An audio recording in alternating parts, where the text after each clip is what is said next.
le pegué una leída rápida y vi ahí que está interesante, a ver si les puedo compartir lo que estoy viendo, el tema de lo cognitivo.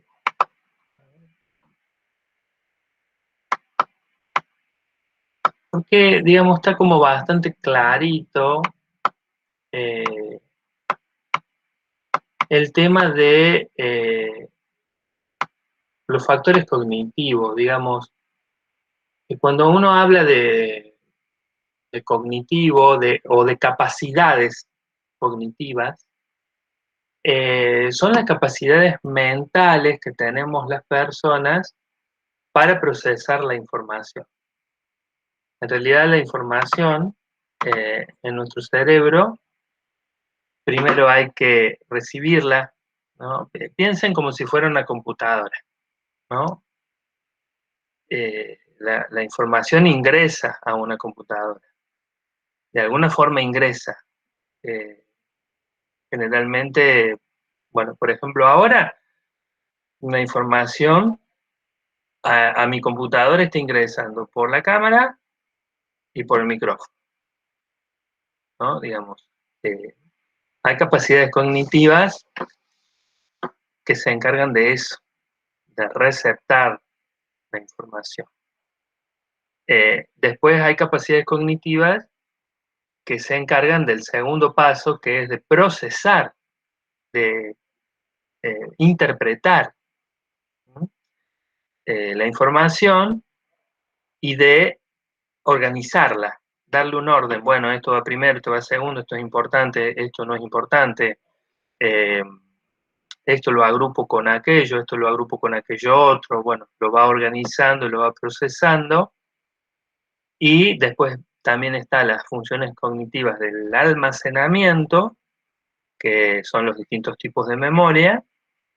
Después están las capacidades cognitivas de la recuperación, porque eso que yo almacené, después en algún momento lo puedo llegar a querer recuperar, y de ejecución, que digamos, con esa información yo voy a querer hacer cosas.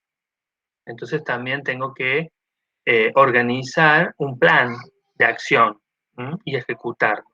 Son todas capacidades cognitivas que están en nuestro cerebro, que en realidad no las traemos de nuestro nacimiento ya mm, totalmente resueltas, sino que se van como desarrollando a lo largo de la vida.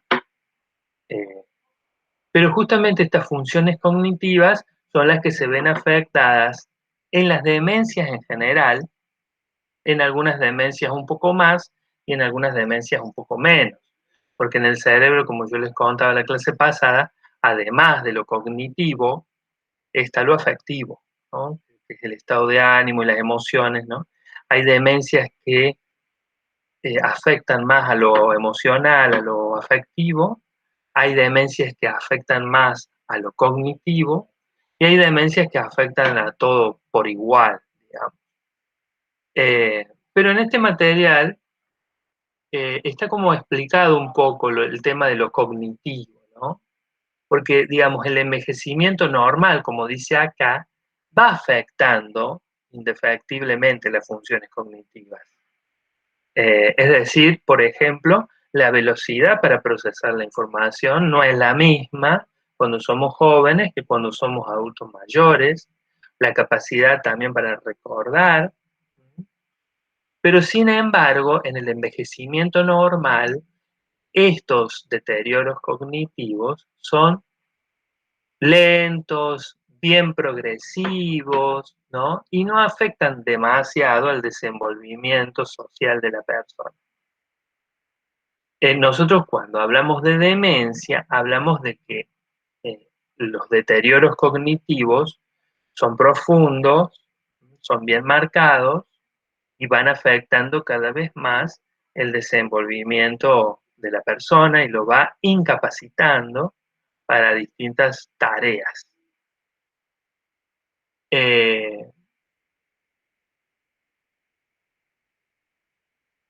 Aquí, fíjense que menciona algunas de las funciones cognitivas más importantes, funciones o capacidades cognitivas, ¿no? Está la función de atención, ¿no? Eh, bueno, básicamente la atención es poder focalizar en una situación todos nuestros sentidos, ¿no? Dirigirlos ahí, digamos, es una función muy importante que tenemos nosotros los seres humanos, porque de todos los estímulos que nos rodean, nuestro cerebro es capaz de decir, bueno, voy a desestimar todos los estímulos menos este, que yo elijo, y allí dirijo mis sentidos y trato de aislarlo de todo ruido que pueda haber alrededor, con lo que me permite la atención, ¿no? Este, luego está la función cognitiva de la orientación, ¿no? Que tiene que ver con poder ser conscientes de uno mismo y del contexto, ¿m? En el tiempo y las coordenadas espaciales en las que me encuentro. Eh, luego están las funciones visoespaciales, ¿no? Que son las que nos permiten comprender el espacio que nos rodea y poder movernos dentro del mismo, ¿no? Conociendo el terreno.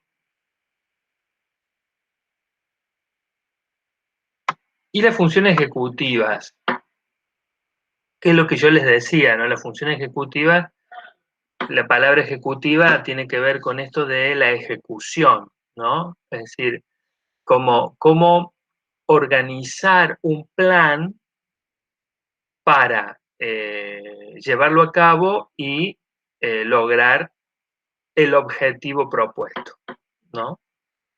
Eh, y después están las otras capacidades del lenguaje, que puede ser escrito u oral, ¿no?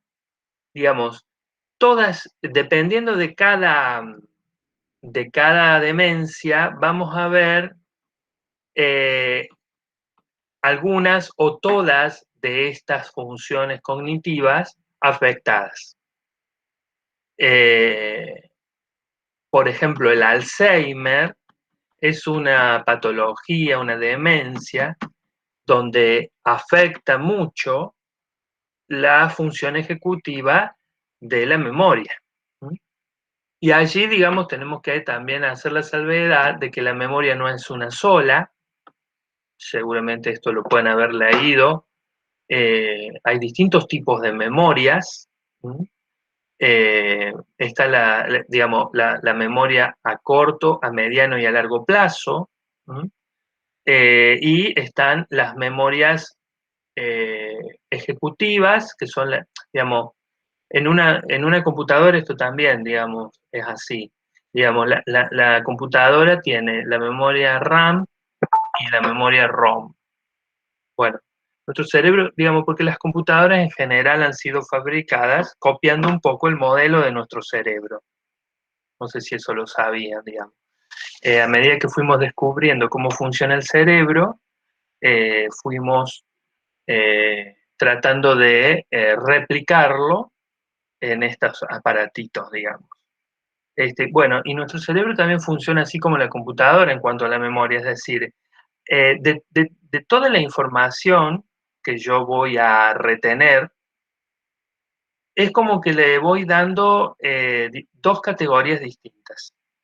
Hay información que yo la envío a guardarla para largo plazo, y hay información que yo la retengo para usarla a corto plazo. Por ejemplo, ustedes en una computadora, si arman un archivo, Word, un texto, bueno, lo armaron y lo tienen que entregar de acá a 10 días, lo van a guardar en una carpeta, le van a poner un nombre y ahí va a quedar dormidito, digamos. Esa sería la memoria a largo plazo. Pero hay otra memoria que no se guarda tanto tiempo, sino que se guarda en la computadora, y un montón de información que no está guardada en archivos, sino que está siendo guardada por segundos o incluso por microsegundos. El cerebro humano funciona así, digamos. Hay memorias que, por ejemplo, cuando éramos chicos, cuando íbamos a la escuela, eh, cosas de nuestro pasado más remoto, y memoria que vamos utilizando en el día a día. ¿Dónde está la pava? ¿Dónde está el encendedor? Esas memorias que se suele también llamar memoria de trabajo, porque es una memoria que está todo el tiempo en funcionamiento para poder realizar las tareas. En el Alzheimer, nosotros, de esos diferentes tipos de memoria, vamos a ver que hay un tipo especialmente más afectado. Fíjense ahí en la imagen que les estoy compartiendo, qué interesante está este cuadro comparativo entre lo que es el envejecimiento normal y el envejecimiento con una demencia de deterioro cognitivo.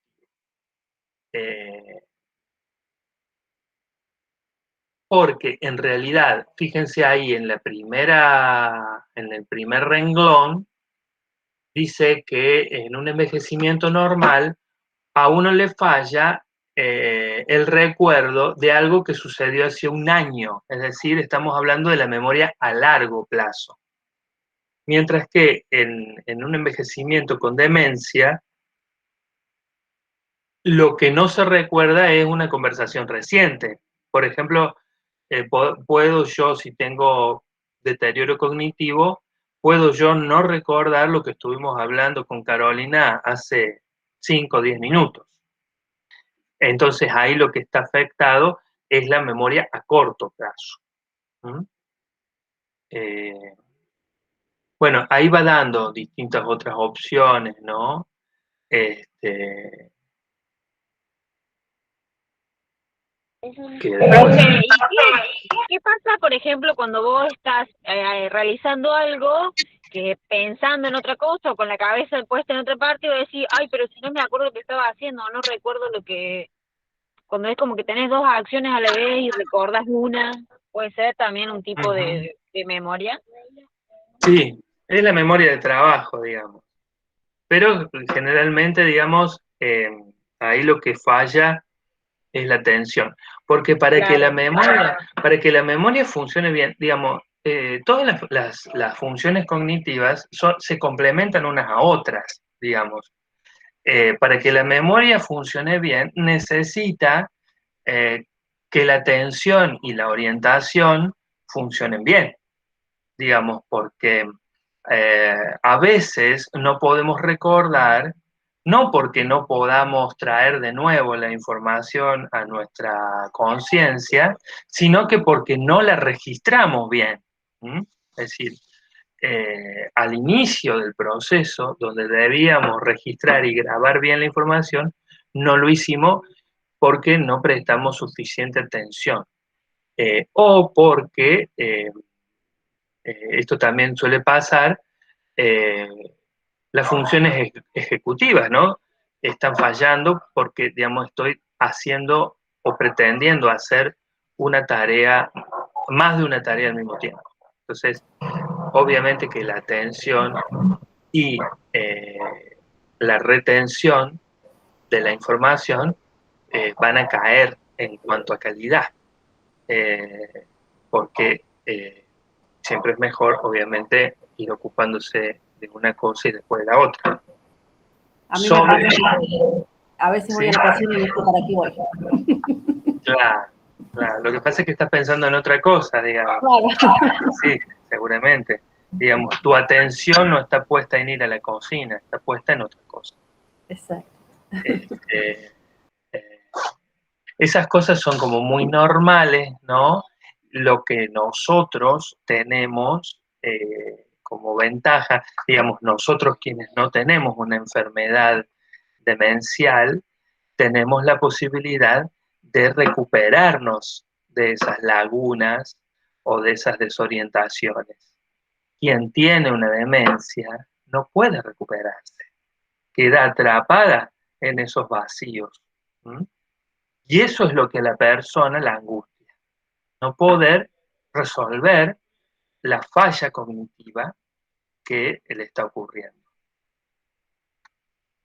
Sobre todo en los momentos iniciales de la demencia, donde el paciente todavía es consciente de lo que le está pasando, está pudiendo darse cuenta de sus propias fallas. Incluso hay pacientes, me estoy acordando ahora de una paciente que estuve atendiendo hace poquito, que puede tener esta reacción de negar lo que le está pasando, porque eso va dependiendo de cada paciente. Hay pacientes que cuando se dan cuenta que tienen lagunas mentales, se angustian, se ponen tristes, lloran o entran en desesperación, y otros pacientes que reaccionan con negación, es decir, aquí no pasó nada, acá esto que vos estás viendo no es así, no existe. Es lo que me pasaba con esta paciente, ¿no? Fui a ver al domicilio a una señora de 74 años que se cayó de la vereda, el cordón de la vereda, y se quebró la cadera. Y bueno, la fui a atender a su domicilio, ella estaba en cama, y cuando le digo, bueno, a ver, ¿qué te pasó? Contame qué te pasó. Y empezó, ¿cómo es? Sí, ¿qué me pasó? Sí, ya te cuento. Me pasó que mm, estaba con una laguna amnésica importante, ¿cierto? Entonces yo le digo, pero le digo, vos no estás pudiendo recordar lo que te pasó. No, sí, sí me acuerdo, dame tiempo. No, sí me acuerdo perfectamente. Bueno, le digo, te escucho. Sí, sí, porque lo que me pasó es que y no hablaba, y no contaba, digamos. Ella, digamos, es como que se estaba resistiendo a reconocer que no estaba recordando, digamos, y estaba tratando de fingir frente a mí. Eh, O sea, muy consciente del momento, ¿no? Que del presente, claro. porque estaba mintiendo o estaba fingiendo muy consciente de eso, pero perdida con su memoria. Sí, muchas veces las personas reaccionan así porque no quieren, digamos, porque el reconocer que no tienen la memoria los angustia mucho, entonces se defienden de la angustia, de caer en el pozo depresivo. Y a veces hasta los familiares acompañan en esta negación. Porque justamente en este caso, cuando yo veo que en la entrevista no podía ir ni para atrás ni para adelante, porque esta mujer no podía contar lo que le había pasado, ni podía recordar cosas, entonces yo la llamo a la hija, que es la que me había contratado para atender a su mamá, y le digo, mirá, le digo, a mí me parece que tu mamá está con una afasia. Afasia es un trastorno, ¿no? Donde no encontrás las palabras para contar lo que estás pensando. Le digo, o está con una afasia terrible, es decir, que recuerda, pero no lo puede traducir en palabras, o está con una amnesia terrible, es decir, que ni siquiera recuerda lo que tendría para contar. Le digo, pero para esto sí o sí hace falta una valoración cognitiva, neurológica, perdón, digamos, que hacerle una tomografía, una resonancia, una evaluación cognitiva, vienen pruebas o test que evalúan las distintas funciones cognitivas y te dan un resultado, digamos, de cómo están el funcionamiento de tus funciones cognitivas. Eh, pero lo curioso de este caso, que yo les decía cómo los familiares a veces también pueden negar lo que le pasa al paciente, me dice, no, dice la hija, ¿no? me dice, no, para mí, dice, este es el shock de haberse caído, dice, se cagó en las patas, está muy miedosa y no puede recordar por un bloqueo emocional. Eh, entonces viene ella a la habitación donde yo estaba con la mamá, y viene ella así como en un tono mandón, ¿no? Y le dice, mamá, dice, ¿por qué te haces la pava? ¿Por qué no le contás al Pablo lo que te pasaba, lo que te pasó? Sí, sí, sí, le voy a contar, decía la señora. Bueno, contale, ¿qué te pasó? ¿Qué te pasó? Y la mamá decía, "Em", y dice la hija, contale que te caíste. Ah, sí, sí, me caí, me caí. Y contale dónde te caíste. Sí, que me caí, sí. ¿Que te caíste en el cordón? Le dice la hija. Sí, me caí en el cordón, digamos. Ahí quedaba claro, ¿no? Que la hija estaba también eh, resistiéndose a reconocer que su mamá no recordaba o que no encontraba las palabras para traducir sus recuerdos. Es decir, que la hija también estaba resistiéndose a reconocer la realidad de su mamá. Y ella es como que le daba las palabras a su mamá para que las repitiera. Eh, digamos, en este caso, además del acompañamiento neurológico, de la evaluación neurológica, que es imprescindible para saber si hay una demencia, qué tipo de demencia es, eh, qué, qué, qué tipo de abordaje temprano se le puede dar para enlentecer su avance. Además de todo eso, es cierto que también un acompañamiento psicológico es importante porque además de la demencia, está la dificultad, está lo emocional, digamos, lo emocional que es la dificultad en elaborar el duelo de lo que se ha perdido. Eh, que como ustedes, si recordarán el año pasado, en la materia de antropología habíamos visto, ¿no?, que el proceso de duelo suele iniciar con esta primera etapa que es la negación. Aquí no pasó nada. Y luego puede venir la bronca o la ira. ¿No? Pero por ahí el acompañamiento psicológico ayuda o estimula a que las personas puedan ir elaborando este duelo y avanzando de fase en fase de duelo para terminar en la última fase que es la aceptación. Eh, ¿Y cuáles serían los primeros indicios, así como para ir sospechando de algún deterioro cognitivo? claro, aquí fíjate, justamente por eso este material que yo estoy mostrando sería lo que envió Analía ayer, que esto es de PAMI, está como bien clarito, digamos, y como esquemático, porque te lo muestra acá en un cuadro. Sería lo que está en este cuadro del lado derecho. No ser capaz de recordar detalles de un evento o conversación reciente, no ser capaz de recordar el nombre de un amigo o familiar cercano. Eso también me pasó con esta señora que les estaba contando. Le digo porque yo iba a aprender canto con su sobrino, un sobrino que ella quiere mucho. Y le digo, yo voy, le digo, con tu sobrino, iba, le digo, a la academia con tu sobrino. Ah, sí, sí. Le digo, ¿te acordás cómo se llama? Eh, ¿Cuál sobrino? Le digo, ¿tu sobrino, el que canta tango? Ah, sí, el que canta tango. Le digo, ¿cómo se llama?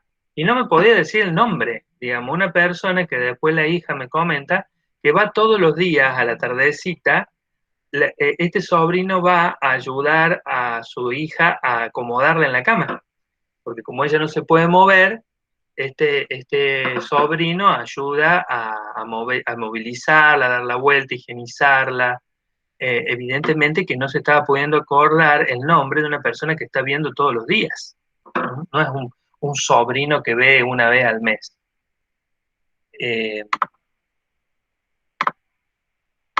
Otro de los indicadores es olvidarse cosas, que a veces al principio puede ser tomado como algo anecdótico, como algo curioso gracioso, y luego uno empieza a ver, che, pero se volvió a olvidar de la llave, pero se olvidó de nuevo de la hornalla prendida, ¿viste? Como que ya uno se va dando cuenta que hay algo raro. O olvidarse de que tiene una cita, un evento, un compromiso, una responsabilidad, tener dificultades para encontrar las palabras, que eso sería la afasia que les comentaba antes, o dificultad para reemplazar ciertas palabras por otras. Porque, qué sé yo, a veces pueden decir agua, por ejemplo, y te dice, alcánzame el agua y te está señalando la soda. Tú vas a decir, no, pero es soda, ¿por qué me decís agua? Es porque hay a veces hay una rigidez, ¿no? Que aparece que tiene que ver con que la persona se apega o se queda con una palabra y no puede irla cambiando en otras que se ajusten más al objeto o a la situación que quieren referirse. Eh, y luego tenemos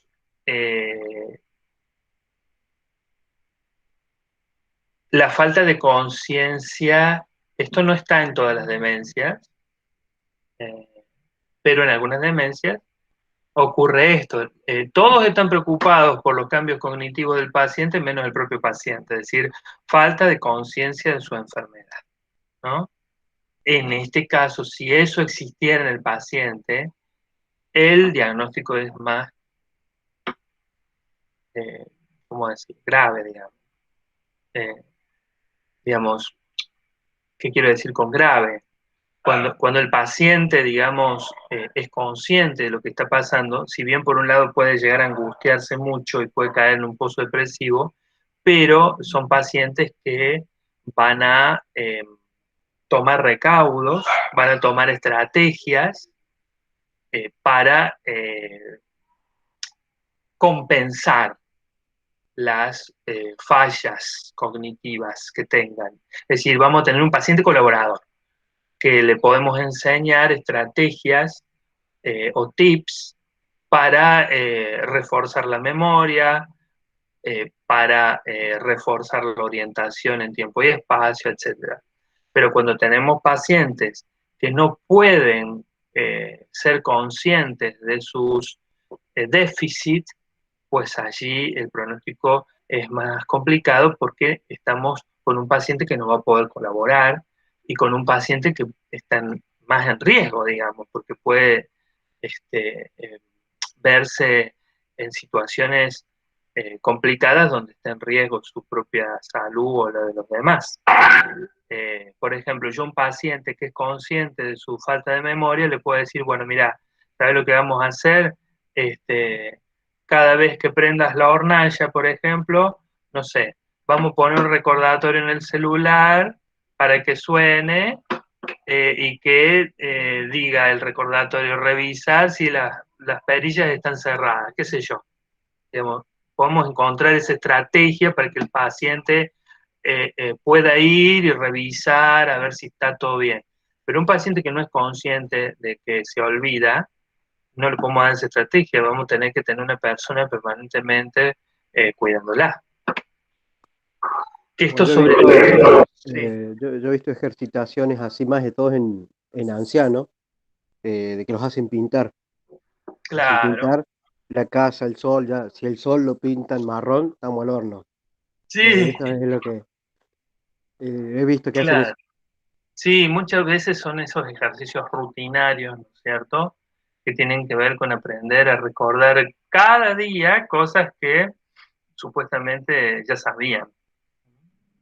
Este, pero se usan muchas técnicas, esto lo hacen más que nada los psicólogos, que por ejemplo en la heladera, el cronograma de actividades, eh, por ejemplo, ir poniendo moneditas en un tarro, por ejemplo. Entonces cuando ven cuántas monedas hay en el tarro se dan cuenta si les faltó hacer algo o no. Bueno, son distintas estrategias o actividades que se han inventado para ayudar a los pacientes, porque ¿cuál es el objetivo? Tratar de que tengan la autonomía el más tiempo posible, digamos, porque eh, si nosotros desde el vamos lo encerramos o le ponemos una persona a las 24 horas para que lo cuide, seguramente vamos a tener una solución por un lado, pero por otro lado el paciente pierde autonomía y sabemos que cuando una persona pierde autonomía, sobre todo cuando es consciente de lo que está pasando, se nos viene abajo emocionalmente. Entonces, en la medida que el paciente pueda sentir que puede con su problema, que puede más o menos dominarlo, lo vamos a tener mejor a nivel anímico. Por lo menos durante el tiempo que se pueda. Obviamente que después habrá que ir evaluando permanentemente y habrá que ir viendo cuando ya ha llegado el momento que estas estrategias de autorresolución no van más y lamentablemente ya se torna un paciente dependiente en todas sus funciones. Bien.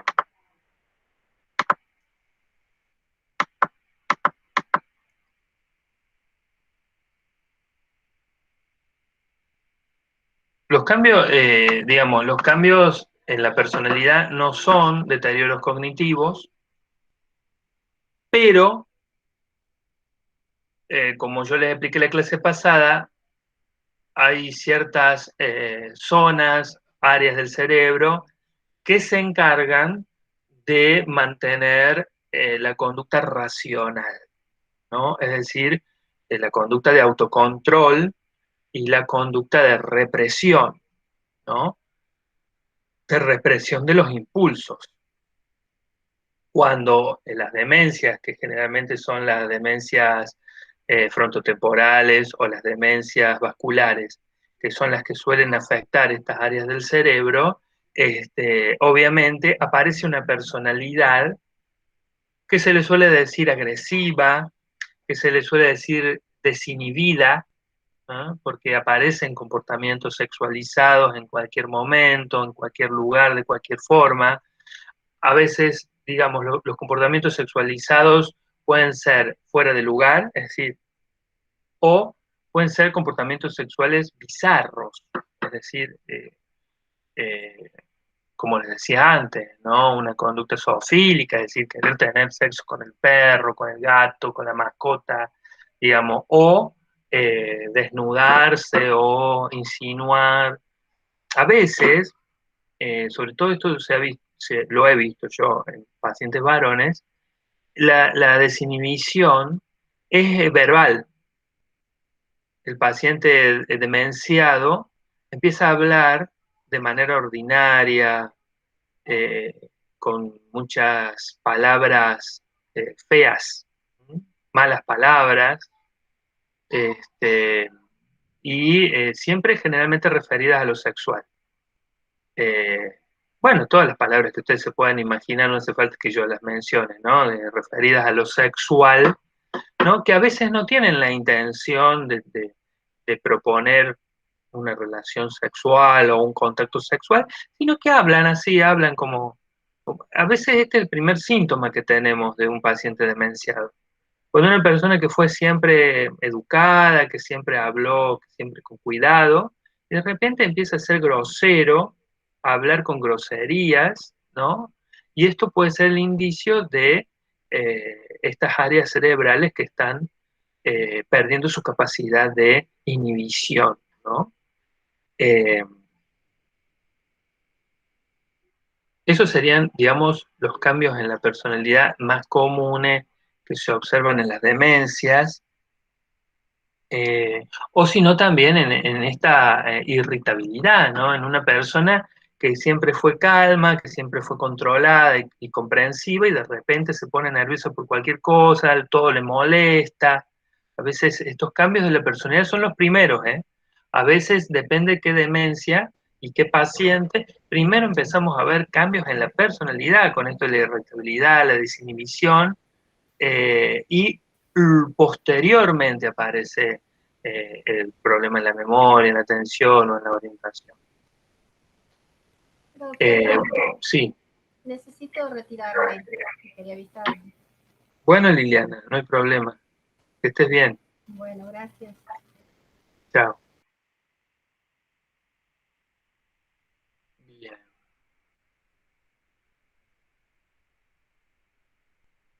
A ver. Bueno, dificultad en la planificación y toma de decisiones, esa sería la función ejecutiva que ya la mencioné. Entonces nosotros, digamos, tenemos que estar atentos tanto a los cambios en personalidad como en estas funciones cognitivas que les mencionaba y les señalaba en el cuadrito.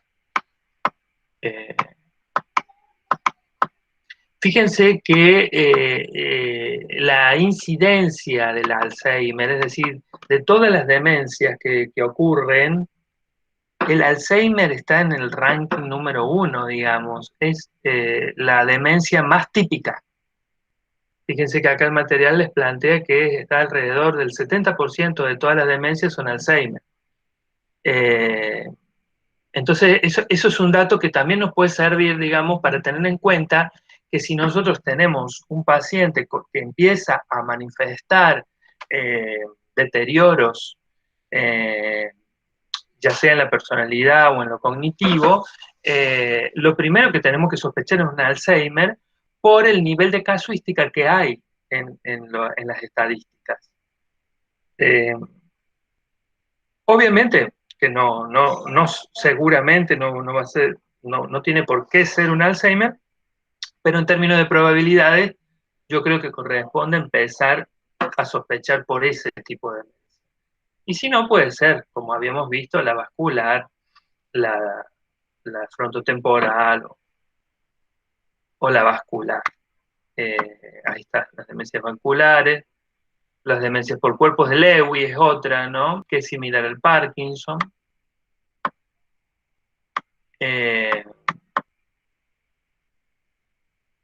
Otra de las cosas, creo que esto ya se los dije en la clase pasada, porque tal vez lo hayan escuchado, es muy utilizada la expresión demencia senil. En realidad es una expresión médica que se utilizaba antes, pero ya no es correcto hablar de demencia senil, ¿ah?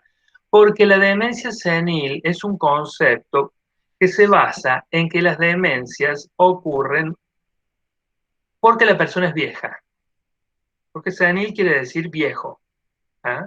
Entonces, demencia senil es la demencia del viejo. Y en realidad las investigaciones plantean que las demencias tienen una gran carga en la población joven, aproximadamente entre los 30 y 50 años. Es decir, que dadas estas evidencias, donde la demencia tiene importante casuística en la juventud, se ha desterrado la expresión demencia senil porque no es correcta. No es correcto pensar que la demencia, sino es como que si no nos quedamos con un concepto erróneo, ¿no?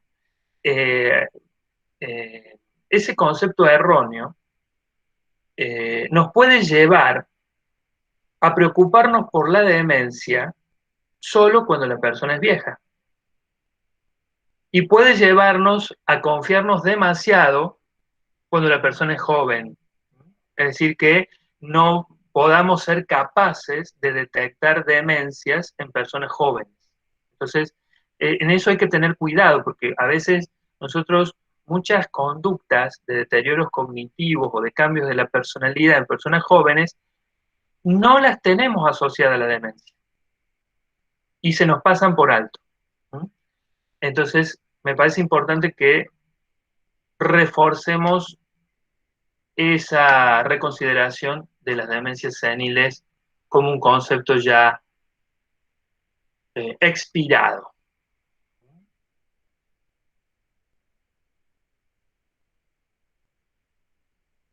Bueno, ya sabrán que Alzheimer viene de la palabra de su descubridor, digamos, un señor alemán, por eso a veces también se utiliza esa expresión, tenés el alemán.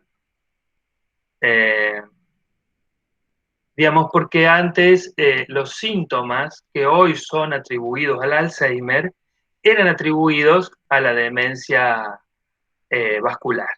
¿Eh? Se pensaba que, digamos, bueno, no se discriminaba en este sentido, ¿no? Se la integraba a la otra demencia. Lo que hizo Alzheimer fue crear una categoría psicopatológica nueva, y aparte de las demencias vasculares, estableciendo las diferencias primordiales entre ambos cuadros.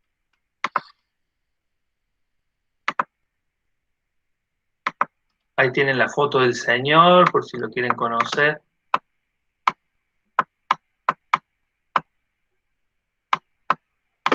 Bueno.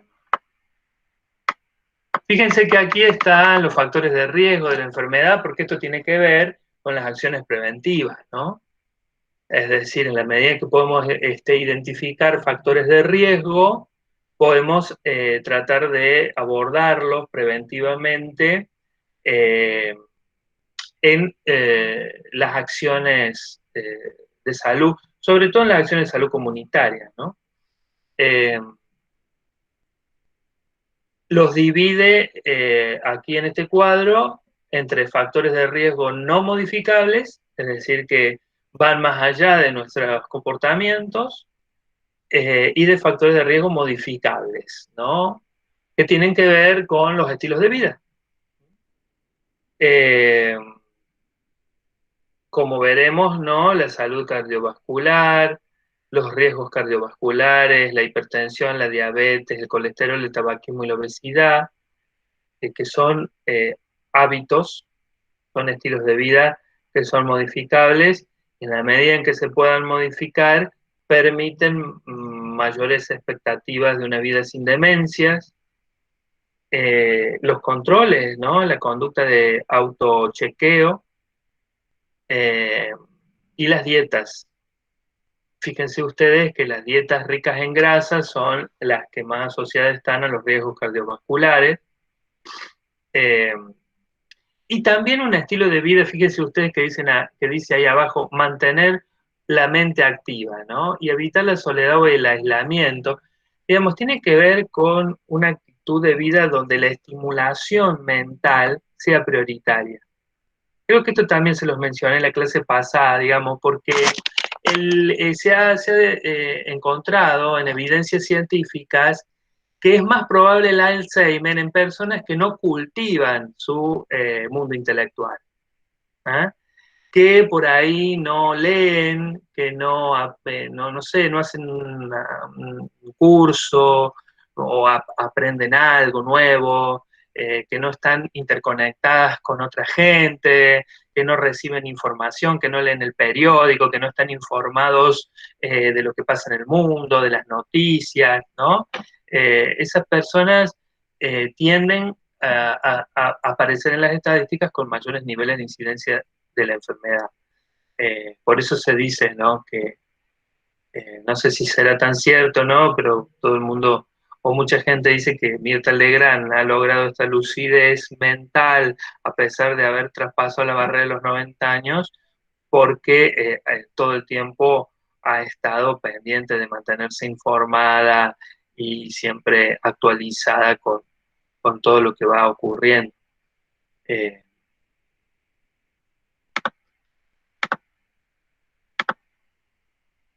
Bueno. Es discutible. Es discutible. Sí, Por ahí dice barbaridades también. puede ser, no sé si fuera una demencia sería perdonable, si fuera el inicio de una demencia. Ahora, si lo hace a propósito y bien consciente, ya no es tan perdonable. Bueno, ahí relacionada a la pregunta de Pablo, justamente estoy en la página 16, está las señales de alerta, que son más o menos las que mencionábamos, cambios en la memoria, de la vida cotidiana, dificultad para desempeñar tareas habituales, desorientación en tiempo y espacio, dificultad para comprender imágenes visuales. Esto también es bastante común, ¿no? En el tránsito, sobre todo. Dicen, no dice el cartel no estacionar, sino que tiene la E tachada, y no. ¿Qué quiere decir eso? Fueron y estacionaron porque no entendieron, digamos. Cuando era una persona que siempre lo supo, digamos, ahí también aparecen los primeros síntomas. Falta de juicio, ¿m? Por ejemplo, regalar objetos de valor o sumas de dinero a personas desconocidas, problemas para seguir el hilo de una conversación, pérdida de interés en el trabajo o en actividades sociales, colocar objetos fuera de su lugar y olvidar dónde los dejaron, cambios en el humor o la personalidad, sentirse confundidos, temerosos, ansiosos, deprimidos. Agresivo. También agresivos, sí, agresivos verbales o agresivos conductuales, agresivos físicos. Ahí están, fíjense, están en distintos colorcitos en la página 20, cómo es la enfermedad según las etapas. Está dividida en 3 etapas, la leve, la moderada y la severa. Fíjense que al principio, en la etapa leve, los síntomas son cognitivos leves. Es decir, empieza a fallar levemente la memoria, la orientación y la atención. En la etapa moderada aparece la memoria a ser el síntoma más afectado. Y en la última etapa severa, además de la gravedad de los síntomas del deterioro cognitivo, que ya tiene que ver con la desorientación en tiempo y espacio, no poder reconocer las personas, está lo motriz. Esto yo también creo que se los dije en la clase pasada, el deterioro motriz en esta enfermedad particular, que es Alzheimer, aparece al final, ¿no? Distinto sería si habláramos de Parkinson, donde lo motriz es lo más claro que aparece al principio. Y lo cognitivo tarda un poco más en aparecer.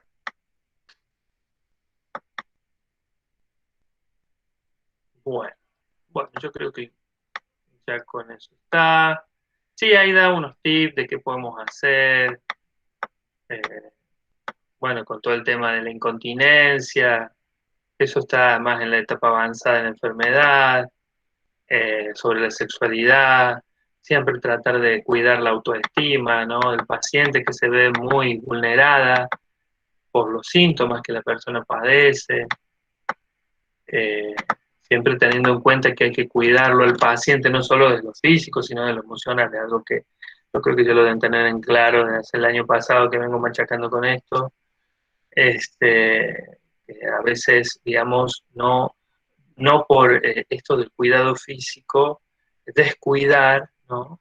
O ir en contra de las autonomías y de las necesidades que tenemos las personas, que son también de tener nuestras cosas, nuestra dignidad, nuestra identidad y nuestra capacidad de elegir y nuestra capacidad de expresarnos. En la medida que se pueda, obviamente.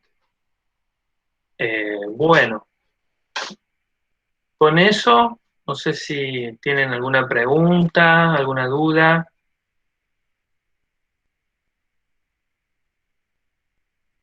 Bueno, después vamos a ver si hay algún otro material de esto. Me pareció muy clarito, no lo había visto yo. La verdad es que nunca tengo en cuenta PAMI yo como un lugar donde poder sacar material bibliográfico.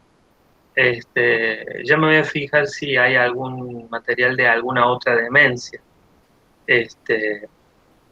porque, digamos, si bien el Alzheimer es la que más incide, también están las otras, sobre todo la de Parkinson y la frontotemporal.